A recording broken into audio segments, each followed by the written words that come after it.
Votre rendez-vous avec l'actualité sportive en Amérique du Nord, exclusivement sur Kilimandjaro Radio, dimanche 17h, jeudi 20h.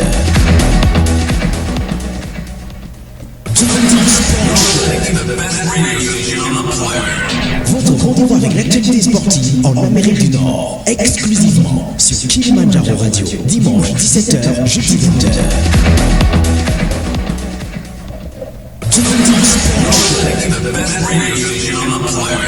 Votre rendez-vous avec l'actualité sportive en Amérique du Nord, exclusivement sur Kilimandjaro Radio, dimanche 17h, jeudi 20h.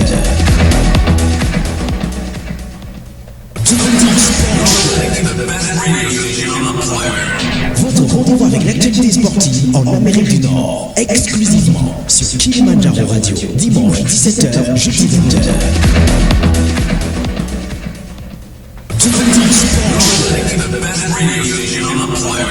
Votre rendez-vous avec l'actualité sportive en Amérique du Nord, exclusivement sur Kilimandjaro Radio, dimanche 17h, jeudi 20h. Go listening to the DimDim Sports Show.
Yes, ladies and gentlemen, mesdames et messieurs, bienvenue au DimDim Sport Show. Le DimDim Sport Show, c'est votre émission sportive qui se passe sur la radio Kilimandjaro, la radio qui vous ressemble. Vous allez tout droit sur www.kmdradio.com. Actuellement, nous avons de la très belle musique qui passe stream et puis la rediffusion des shows. Alors le DimDim Sport Show, lui, se passe tous les dimanches en version rediffusion ou en live, ok. Et voilà. Donc aujourd'hui nous allons avoir trois sujets, ok. Sans plus tarder, the English version. All right, welcome to the DimDim Sports Show, ladies and gentlemen. DimDim Sports Show is your best sports show on your best African online radio show in North America, based out of Mississauga in Canada, Ontario, Canada. Okay, and it happens every Sunday with recorded or live shows. All right.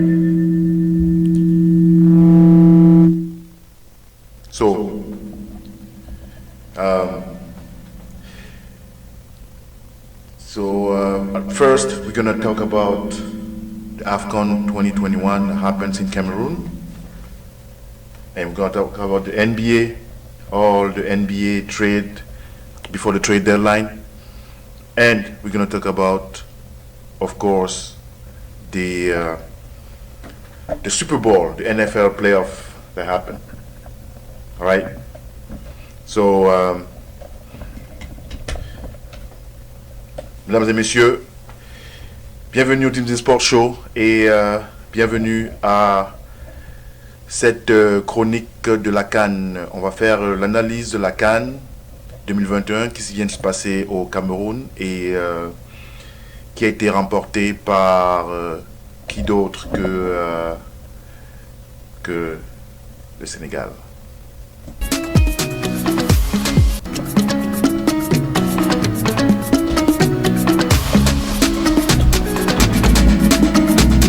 If they were on the track, baby.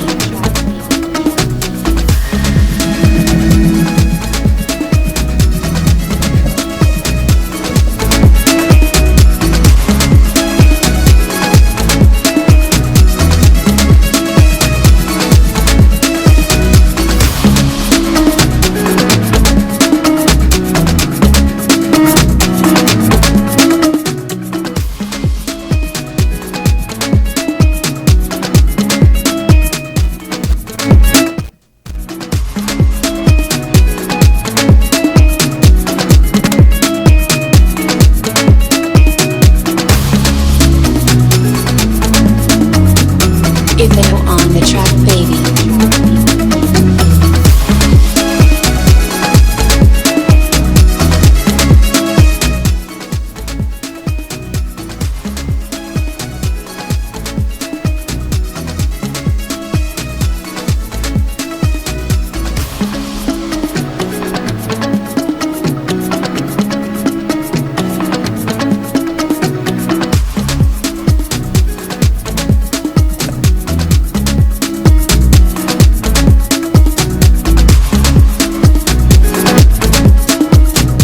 they were on the track, baby.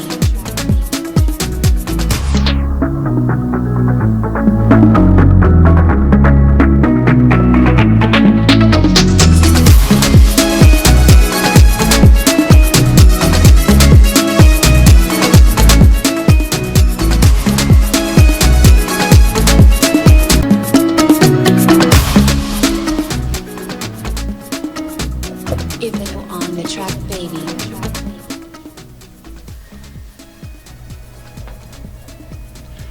Voilà, mesdames et messieurs. Donc, parlons de la CAN 2021 qui s'est passée au Cameroun du 9 janvier au 6 février et qui a vu le sacre du Sénégal. Le Sénégal qui a pris sa toute première victoire de la CAN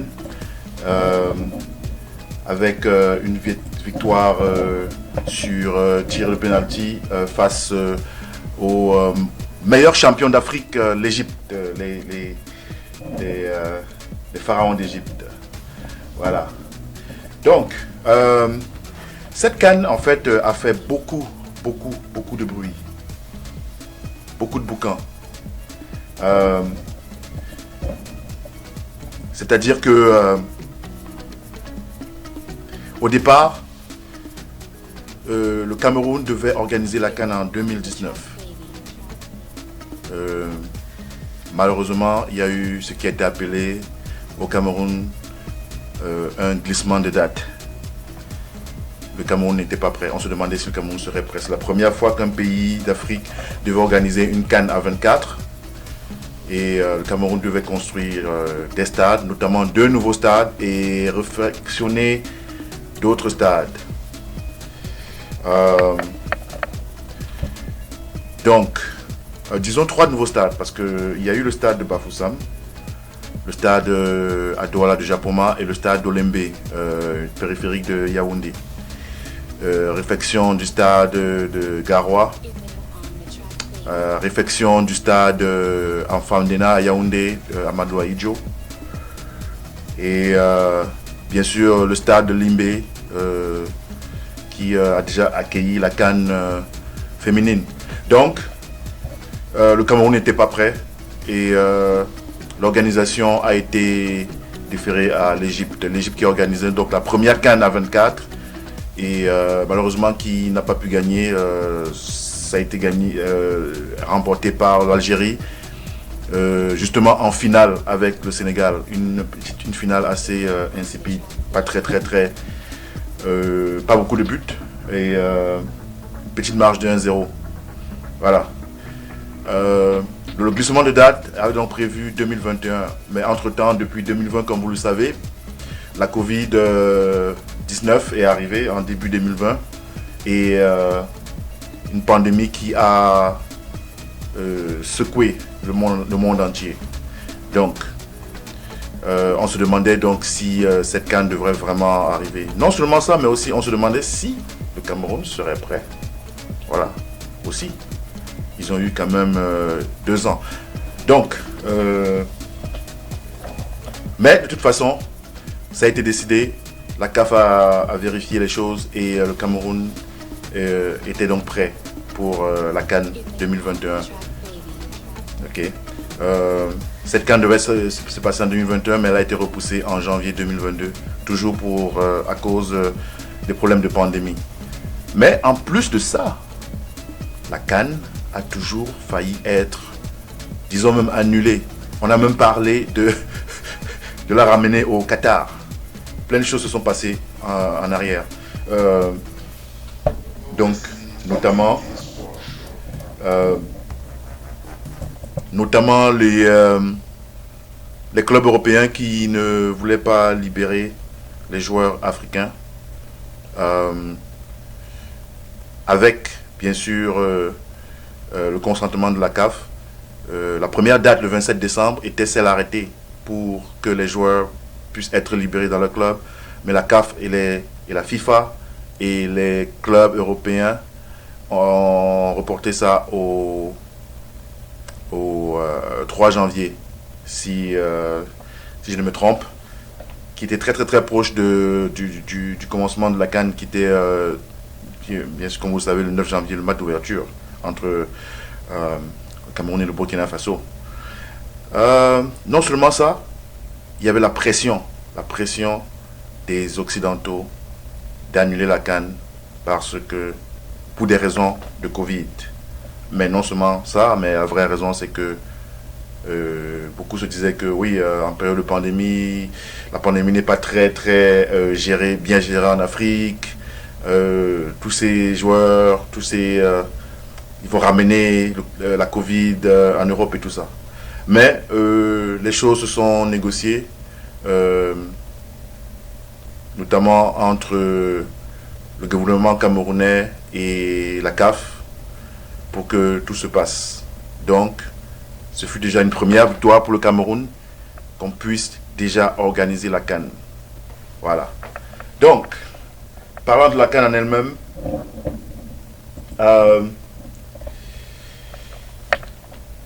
le match d'ouverture, c'était entre le Cameroun et le Burkina Faso. Juste pour vous dire que le pays organisateur misait très très très très gros pour que cette CAN puisse revenir entre leurs mains, le Cameroun.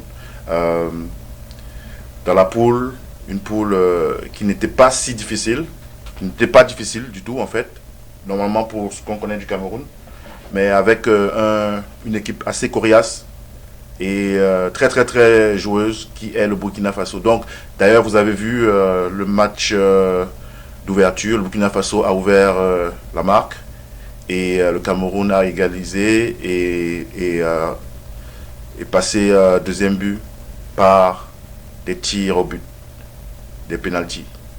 Voilà, tiré par Vincent Boubacar. Voilà.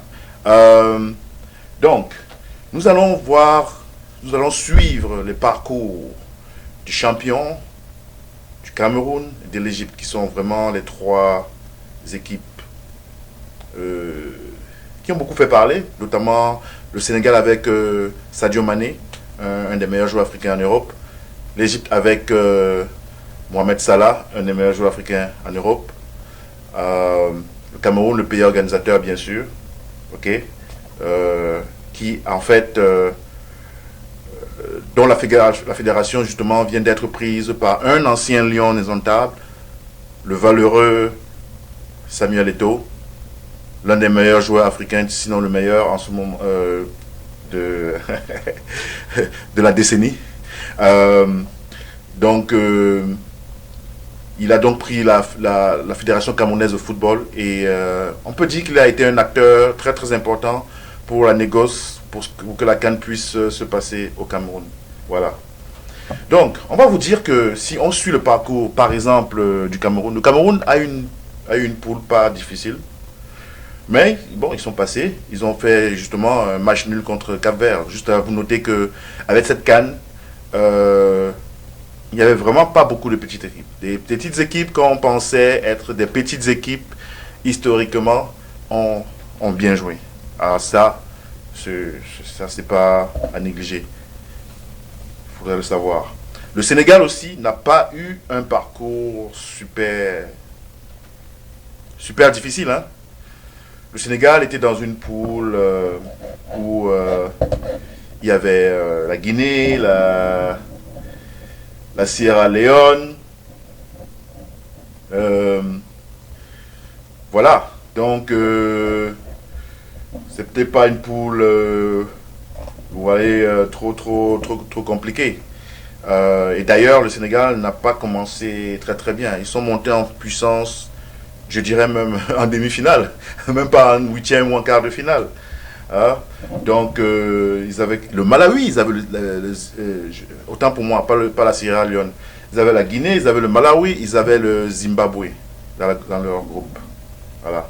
L'Égypte, par contre, a eu un groupe assez compliqué parce que l'Égypte avait le Nigeria. Le Nigeria qui, mesdames et messieurs, juste pour votre information, pour ceux qui n'ont pas bien suivi la CAN,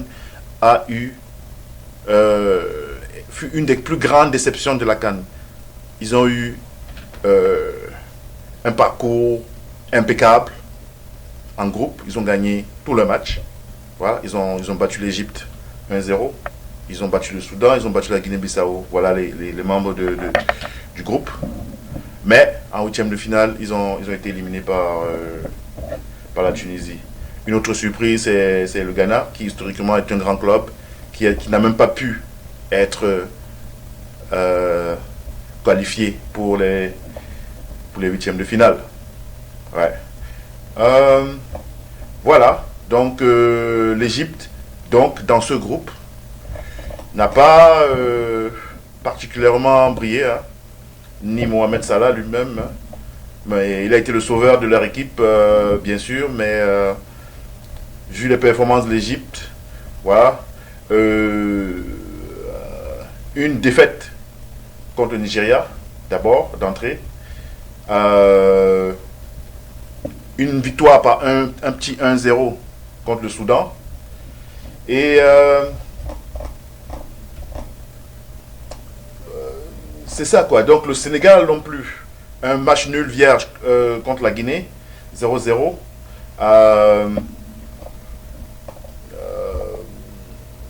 Voilà. Une petite défaite, une petite victoire 1-0 contre le Zimbabwe. Et un autre match nul 0-0. Donc ils ont eu une seule victoire et puis deux matchs nuls. Donc voilà. Donc, ce qui fait que, vous voyez, on ne peut pas dire que ces grosses équipes ont vraiment tellement bien joué. Et on ne peut pas dire qu'il y avait encore des petites équipes, qu'il y a encore des petites équipes en Afrique. Alors là, il faut oublier ce genre de stéréotypes-là. Hein? Ok, donc maintenant, en play-off, comme on dit, en phase finale, on a eu droit, par exemple, par exemple, le Cameroun qui a battu la Gambie, qui n'est pas une équipe fameuse historiquement. L'Égypte qui a quand même fait fort contre le Maroc, mais voilà, qui sont allés en prolongation pour pouvoir battre le Maroc.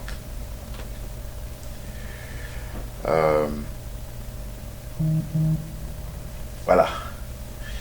Maintenant, le Sénégal.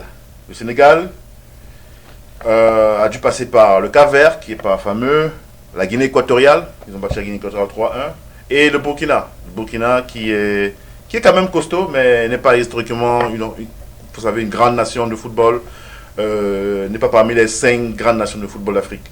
Donc le Sénégal, on peut dire, a eu un parcours pas très chaotique et pas très compliqué pour arriver en finale.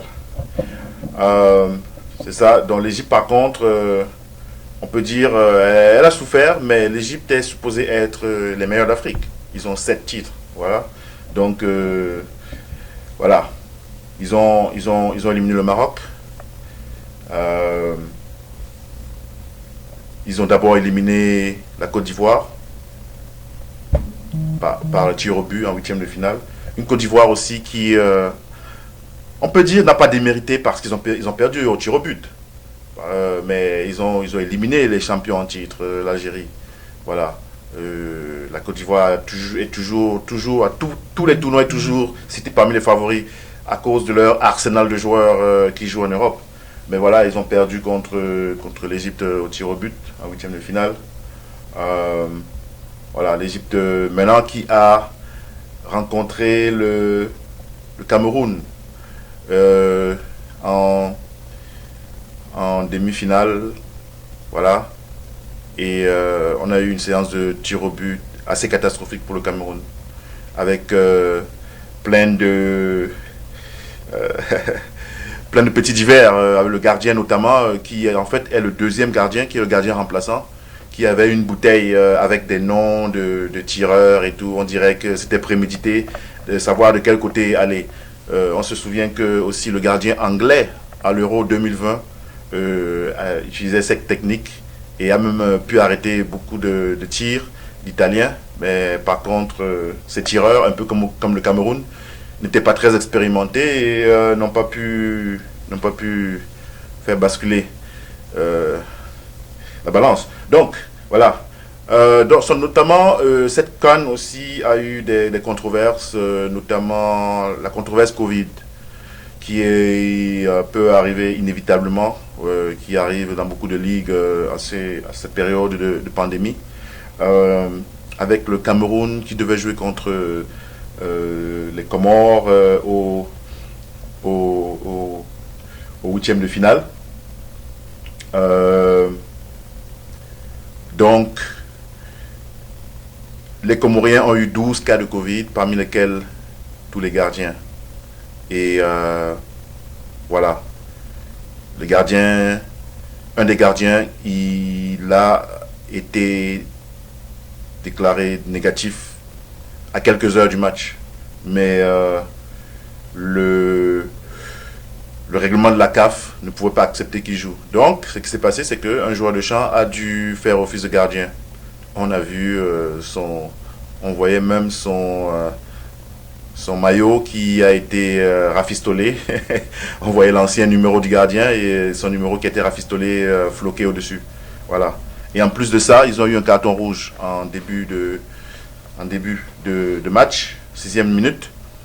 Et malgré ça, ils ont quand même marqué un but contre le Cameroun et ça a fait un tollé dans les réseaux sociaux, dans les médias, des médias sociaux moins qui étaient très virulents, qui appelaient à la tricherie du pays organisateur, même comme c'est la CAF et un laboratoire extérieur qui s'occupait des tests Covid.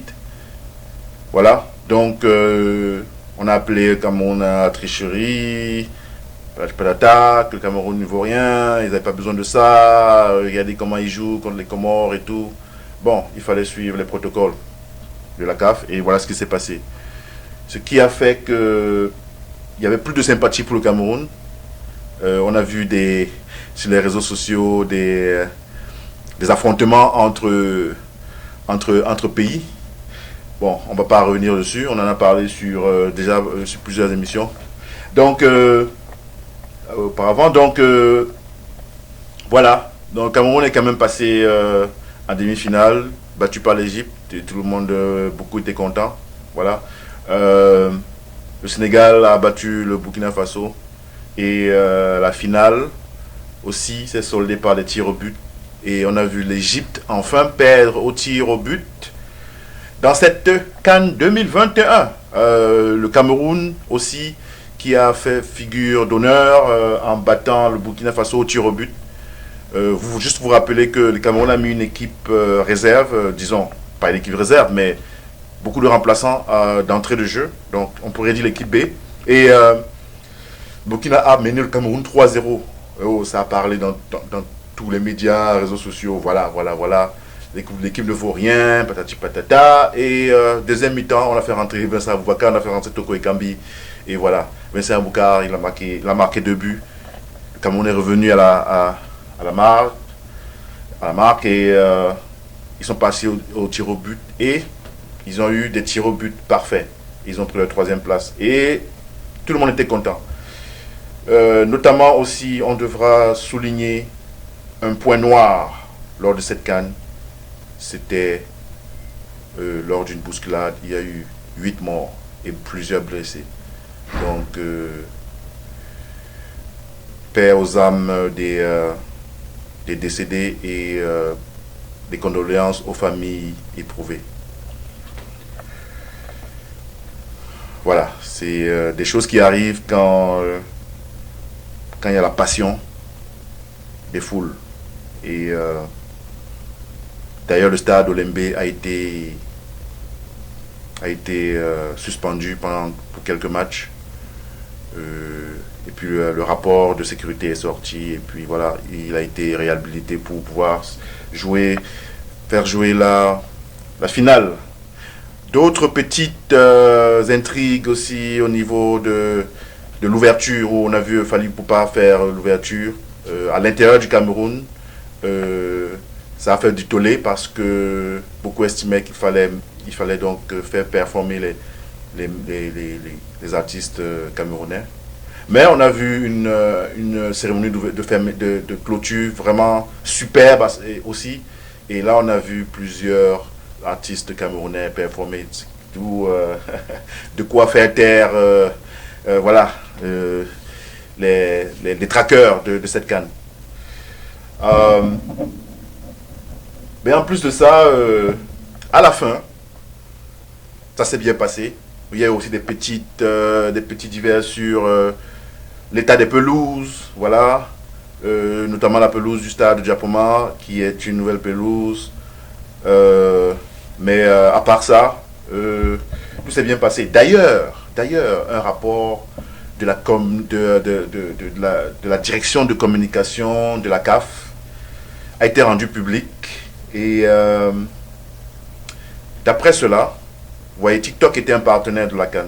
Donc, en plus de ça, d'après cela, TikTok avait le hashtag AFCON, African Cup of Nations, AFCON 2021, a enregistré 1,2 milliard de vues sur les vidéos TikTok, avec 950 millions d'impressions, de commentaires et tout. La page YouTube de la CAF a atteint 1 million d'abonnés, 350 000 nouveaux abonnés qui ont été enregistrés sur CAF TV en 3 semaines. Voilà. 22 millions de profils sur Twitter uniquement, de visites, et 16 millions d'abonnés sur les réseaux sociaux de la CAN. Donc actuellement, cette CAN fut la CAN la plus médiatisée. La plus médiatisée pourquoi? Covid? Peut-être. Première fois que à 24? Non, c'est pas la première fois. Première fois, c'était, ça s'est passé en Égypte. Les réseaux sociaux, un peu plus présents. On dira oui, mais les réseaux sociaux, ils sont plus présents depuis, ça fait au moins 2-3 ans. Donc, on pourra dire que, en tout cas, on ne sait pas. Est-ce que c'est cette petite controverse avec la CAN du Cameroun qui a failli être renvoyée à cause de Covid ou des Européens? On ne sait pas. Mais ce qui est sûr, c'est que cette CAN a eu beaucoup de ferveur. Voilà. Donc, ce qui est sûr, mesdames et messieurs, la CAN 2021 Cameroun s'est bien passée. Félicitations au Sénégal. Sénégal Rec, Jeff. Merci d'avoir battu l'Égypte. Et félicitations pour votre première victoire à la CAN. Voilà, sans plus tarder, on va passer à la NBA. Ladies and gentlemen, that was the AFCON 2021 analysis by the DimDim Show in French. We're going to switch now with the English version for the NBA and the Super Bowl.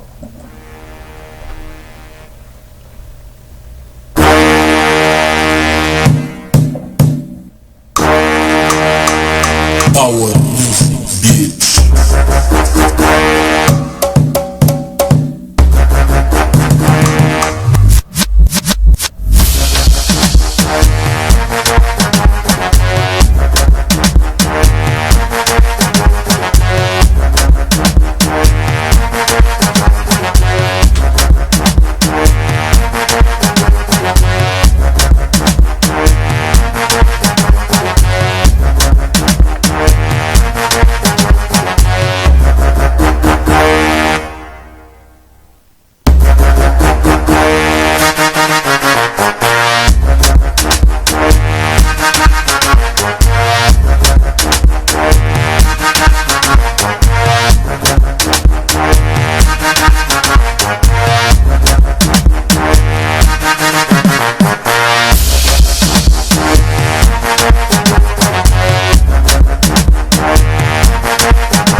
Yes, ladies and gentlemen, welcome to the DimDim Sports Show. Welcome back. So now we talk about the AFCON 2021. I did some analysis, and now we're going to switch into NBA. NBA, the big news is the trades. The trade deadline just happened, finished this Thursday night, and we're going to go over all the trade. We're going to track the trade for you, and so that you know what team or what is your new roster in your favorite team. All right, okay, let's start. Trade started a long time ago, but we had a deadline, and this is where the general manager look at the teams, and we are close to this All-Star break, and they are checking what change they can make to make the team better, to go further in the playoff, and maybe win the title. Right now we see in the West, it's a two-headed team leadership with the Phoenix Sun and the surprising Golden State Warriors. Wow, everybody was waiting the Los Angeles Lakers, maybe the Clippers, and other teams, but no. Suns, of course, still waiting for him, but the Warriors are back. Klay Thompson is back. Andrew Wiggins is having a very fantastic season. He's one of his best seasons, and he's an all-star for the first time. Okay, and Stephen Curry was having a first half of the season type of MVP type of performance. Okay, all right. So let's start with the trades. Okay, do you remember Norman Powell, Toronto Raptors? Norman Powell. He's a champ with the Toronto Raptors. Played with Pascal Siakam and Kawhi Leonard. He got traded to. Remember, he got traded to which team? You got traded to the Blazers. Remember last year. Now The Clippers are getting better. They got Norman Powell and they got Robert Covington in exchange for Eric Bledsoe, Justice Winslow, and Keon Johnson, and a 2025 second round pick. So watch the Clippers once Kawhi comes back and Paul George, who is injured as well, is going to come back. Now, the very surprising Cavaliers, as I told you, in the West, it's a two-headed, leadership. In the East, it could change, in a couple of matches, games. Right now, we have the Bulls, followed by the Miami Heat, and we have the Milwaukee Bucks, the champs. So they came back, and we don't have Brooklyn anymore. Brooklyn is like they had like 10 defeats, 10 losses in a row, 10 losses, one after one, 10 times. With their big three. Yeah, it's not a big three anymore, right? And you have the Cleveland Cavaliers. The Cleveland Cavaliers are playing very well. And guess what? They got even better. They got Caris LeVert. Remember Caris LeVert in the Brooklyn Nets? Very good player. He got traded to Indiana Pacers last year, and now he's with Cavaliers. The Pacers are getting Ricky Rubio, a 2022 first round pick, a 2022 second round pick, and a 2022 second round pick via two 2022 second round picks, one via Houston and one via Utah, right? Okay, so there was a trade with the Trail Blazers, another surprising trade. McCollum, right? CJ McCollum. He's not playing with the Blazers anymore, with the Portland anymore.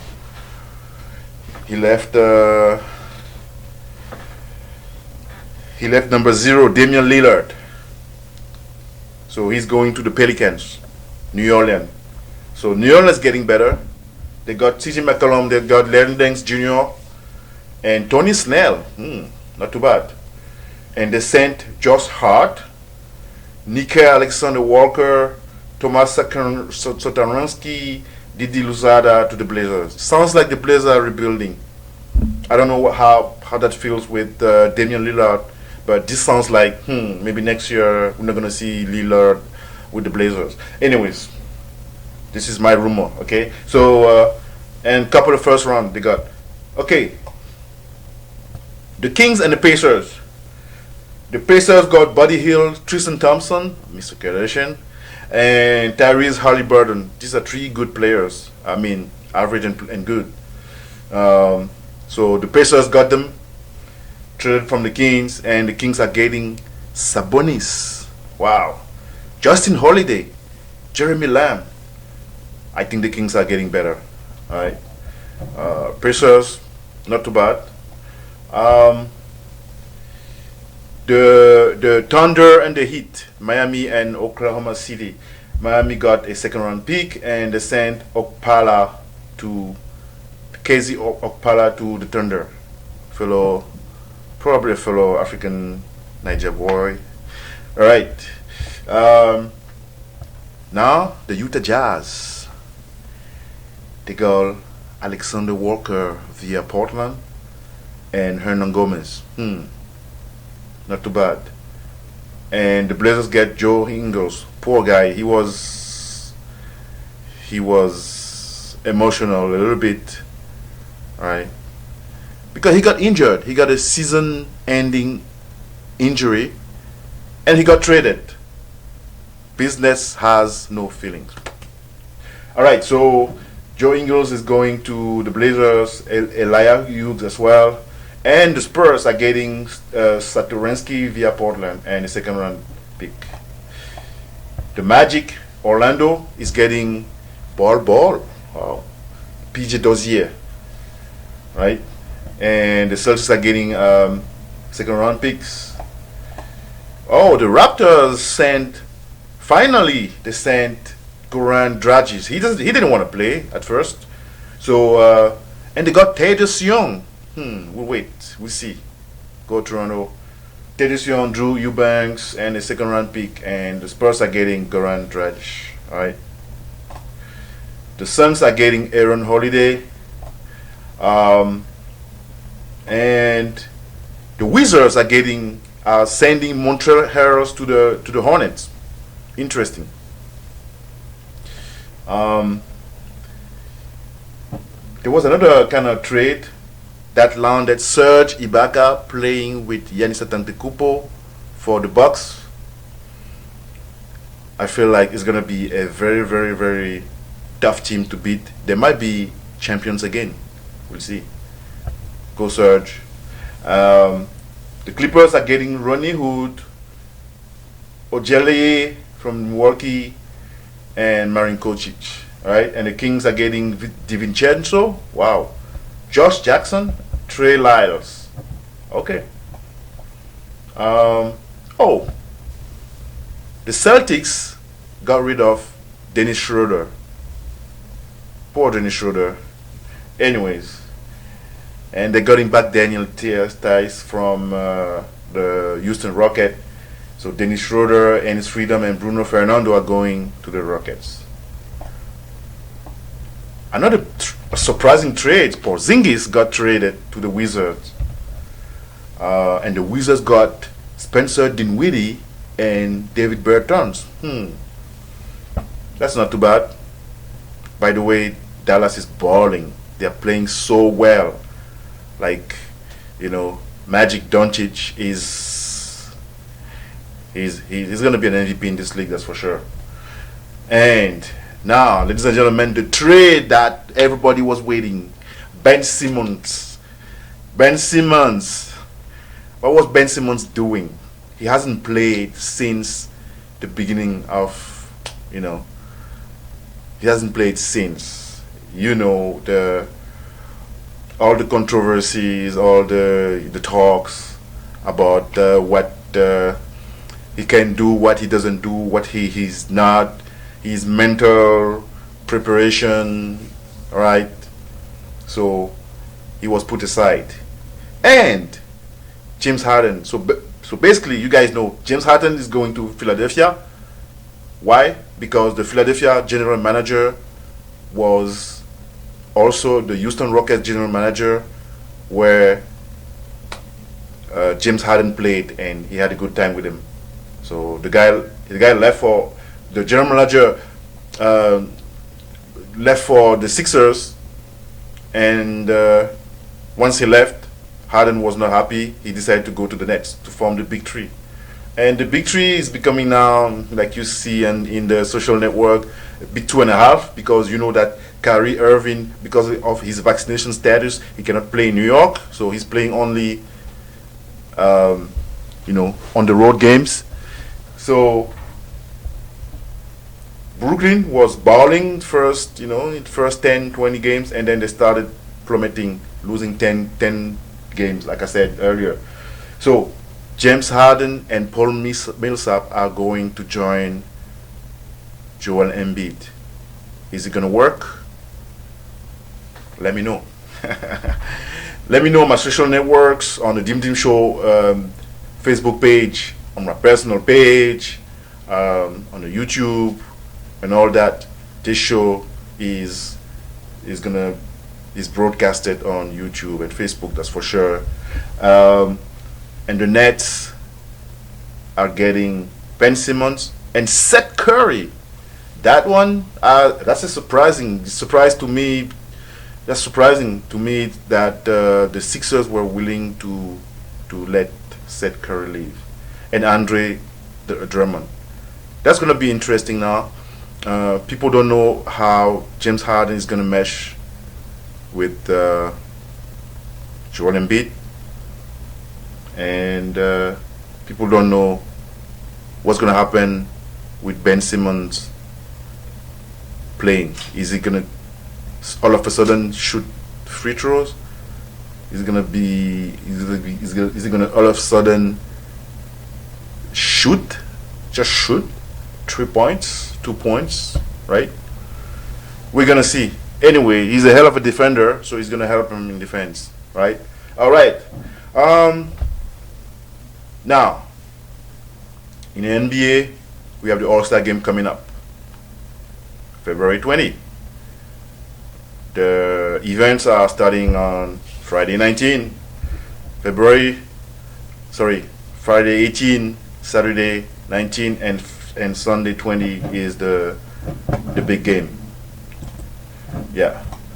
So on February 18, for those who wants to watch on TV, ESPN and TNT, or who's gonna want to go and watch it live, the All-Star game is happening in Cleveland this year. Friday 18, the NBA All-Star Celebrity Game is gonna happen. So the format is like this. It's just two teams playing one game. Each team is formed of celebrities. First team is coached by Coach Bill Walton, former player. Second team is coached by Dominic Wilkins. So we have Team Walton and Team Nick. So we're gonna have Jimmy Allen, Noah Carlock, Brittany Lena, Machine Gun Kelly, De'Erica Hamby, Naya Houston, Matt James, Quavo, Ranveer Singh, Alex Toussaint, Anderson Varejao, a former player playing for Team Walton, and for Team Nick, Annuel AA, Mayor, Justin Bieber. I guess it's Justin Bieber. We'll see. Kane Brown, Miles Garrett, Bobby Gibson, Tiffany Haddish, Jack Harlow, Krista Jackson, and Jazzy Renadavi, Gianmarco Tamberi. These are for your All-Star Celebrity. That's going to be at 7 p.m. Eastern Time, and 9 p.m. after that is going to be the Rising Star game. Okay, so the Rising Star game is going to be a new format this year. Totally different. It's going to be a tournament. The tournament is going to be 4 teams. 4 teams of first year players and second year players and some G League Ignite players. Right. They call it the Clorox. Clorox is anyways, the Clorox Rising Stars event, right? And we're gonna have 4 teams. The 4 teams are gonna be coached by Isaiah Thomas, Team Isaiah, James Wardy, Rick Barry, and Gary Payton. So each of them, they had a draft earlier, okay, in the week to choose the players, okay, and so let me tell you the teams. Team Rick Barry will have Kate Cunningham. Kate Cunningham was I believe drafted number 2 last year. He's a rookie. Dyson Daniels, Evan Mobley, a rookie. Isaac Okoro, Alperen Sengun, Jason Sean Tate, and Franz Wagner. Team Isaiah Thomas, Precious Achiuwa. This is I think he's a sophomore, right? 2 years from the Raptors. Desmond Bain, Sadiq Bey, Anthony Edwards, sophomore. Tyrese Halliburton, Jaden Hardy, Isaiah Stewart. Tim Payton's gonna have LaMelo Ball. LaMelo Ball, he's a sophomore, second year. Scotty Barnes, he's a rookie.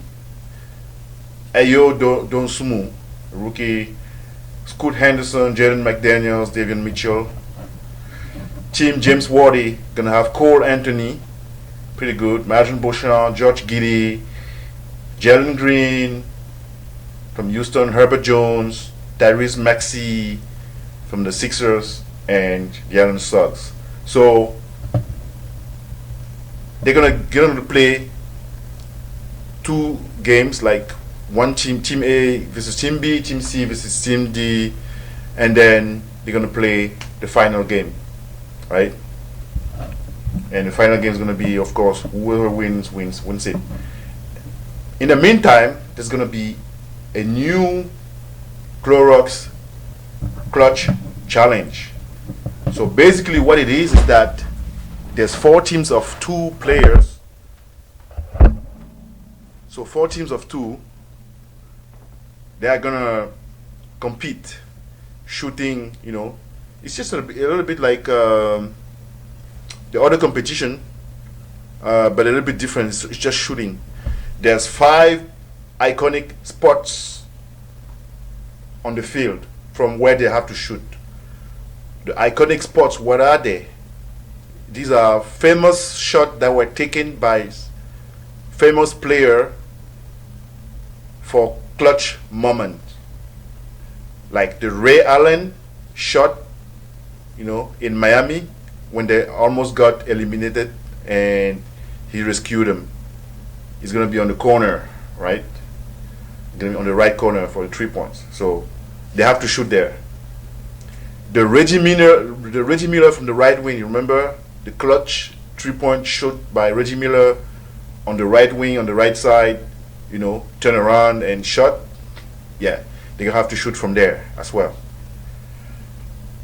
From the logo, Damian Lillard, he got a shot from the logo. They have to shoot from the logo.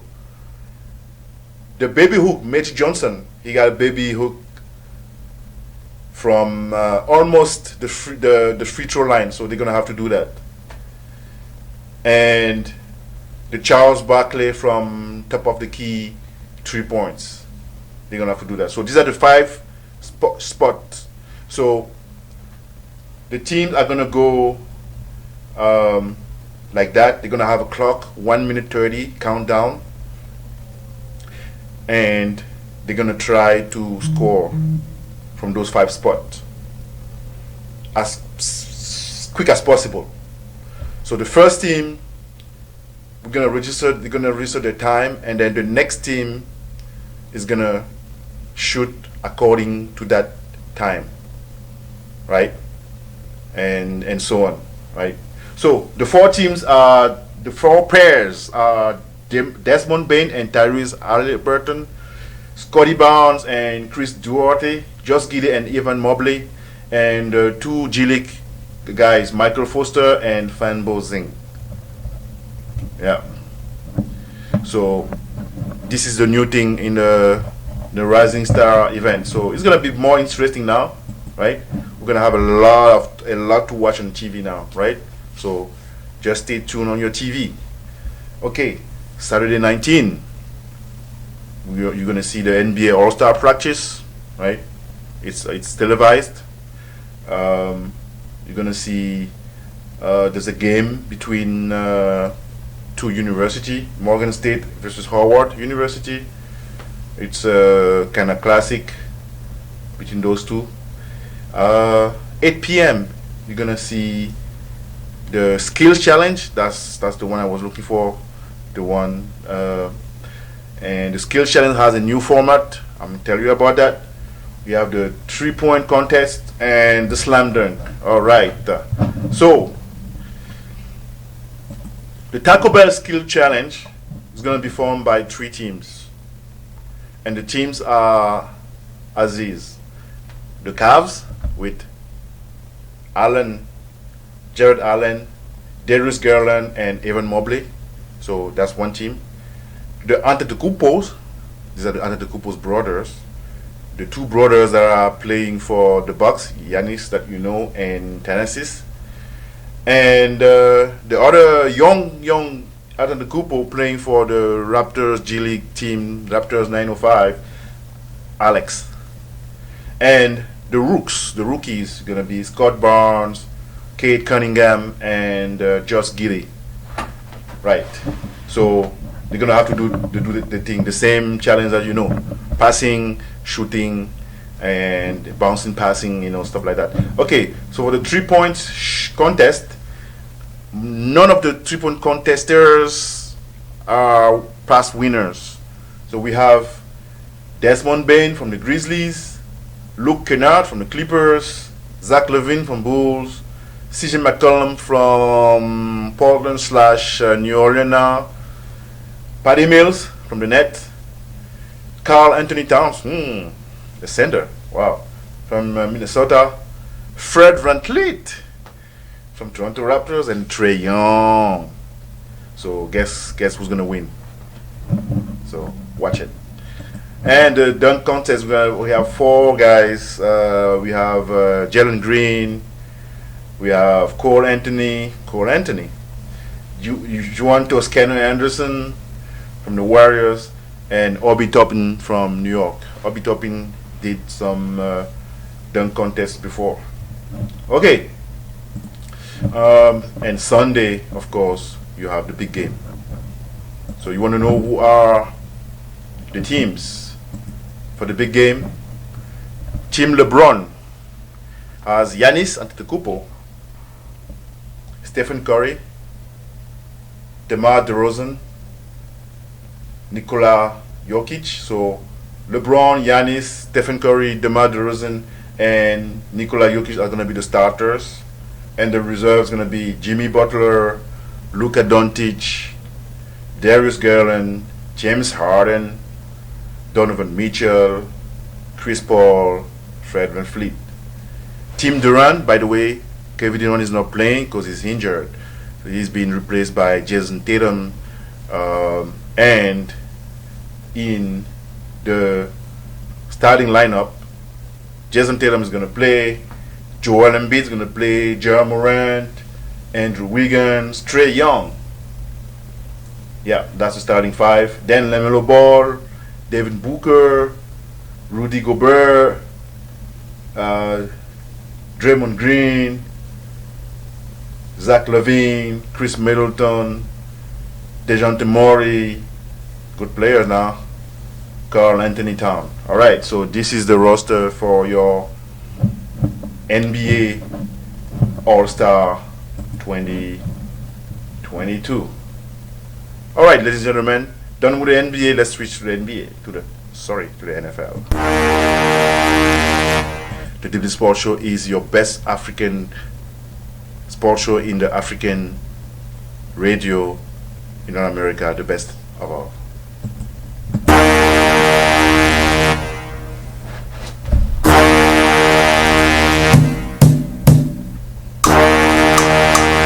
Our music, bitch.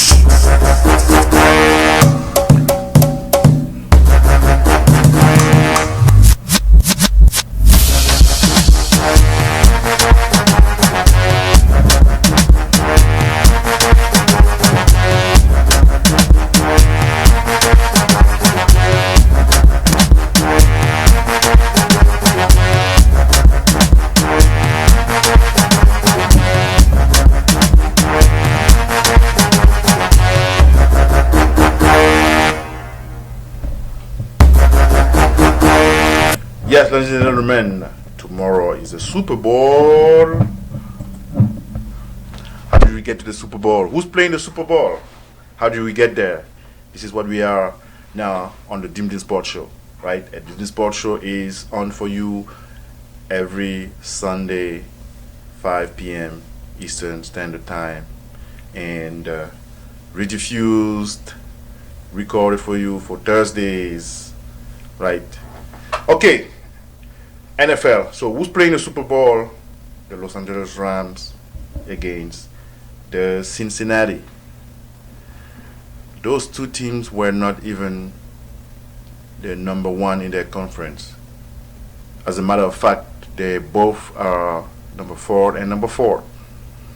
So this is the magic with the NFL. This is how it is. It's unpredictable. You cannot have. It's really, really rare to have some team having a back-to-back win, Super Bowl win, or triple, Super Bowl wins. That's pretty rare. So that's, you see, the Bucks, Tampa Bay Bucks. They won last year. They're not in the Super Bowl. And surprisingly, Kansas City, they were running up last year, and they're not in the Super Bowl. Right. Okay, so how did that happen? Let's go back to how Kansas City was out of it. First of all, Kansas City had a very, very tough game against Buffalo at the divisional championship. So,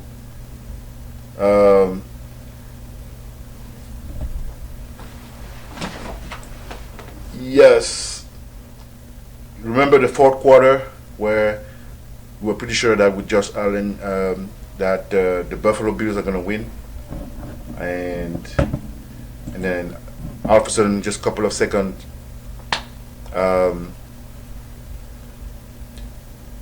Patrick Mahomes has the ball and cannot be stopped, and throws for touchdown, and we're going overtime.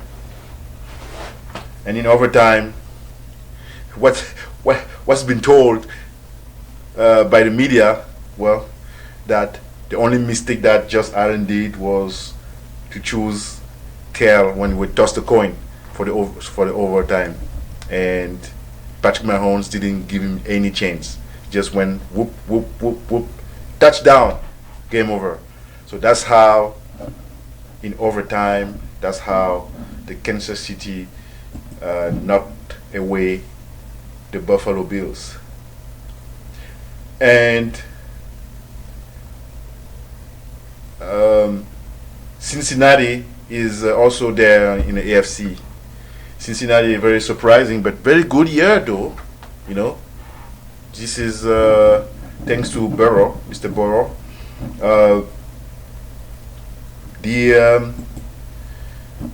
They knocked away the number 1 seed, the Tennessee Titans, right?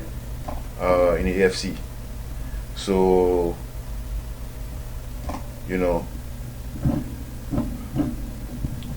kudos to Joe Burrow. They beat Tennessee by a small margin, 19-16, and then they meet Kansas City, and then they had a last kick to win a former champion as Kansas City. That was pretty good. And the Cincinnati Bengals, they were down 18. They erased that deficit and they came back up. Yeah. 44-yard kick to win the game.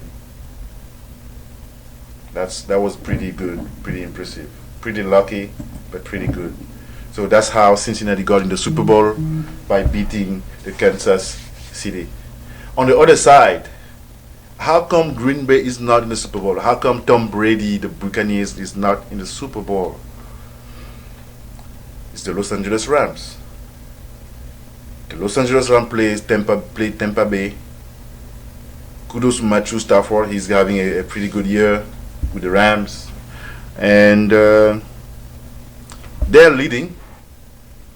And then Tom Brady lead his team back and up. Right? And last kick of the game for the Rams to beat the Tampa Bay Buccaneers. Right? And that was it. Just 42 seconds and Brady was out. 30-yard field goal as the time was expiring. So now you know what led Tom Brady to retirement, because he lost. He didn't go to the Super Bowl, and he's aging, so it's good. All right. So tomorrow, ladies and gentlemen, Super Bowl starts on NBC, 6:30 p.m. Eastern Time. The Los Angeles Rams and Cincinnati, and guess what? Halftime show. Super Bowl is about the show. Not a lot of people follow the NFL, but they follow the Super Bowl because of the show. Glamorous. It's not like AFCON, eh? But Cameroon did good at AFCON, right? Soccer in Africa, but Super Bowl is the biggest of the show. Halftime show, you're gonna have your iconic rappers like Eminem, Dr. Dre, Snoop Dogg, who are gonna perform at halftime show. Kudos to Jay-Z, who's in charge of all that, of the cultural aspect of the NFL Super Bowl. So it's gonna be great, right? All right, ladies and gentlemen, this is the time for me to conclude the show. Thanks for you. Thanks to those who have listened and all. And we're gonna connect every Sunday. Every Sunday, connect to KMD Radio. Every weekend, connect to KMD Radio. All week, connect to KMD Radio. And stay tuned.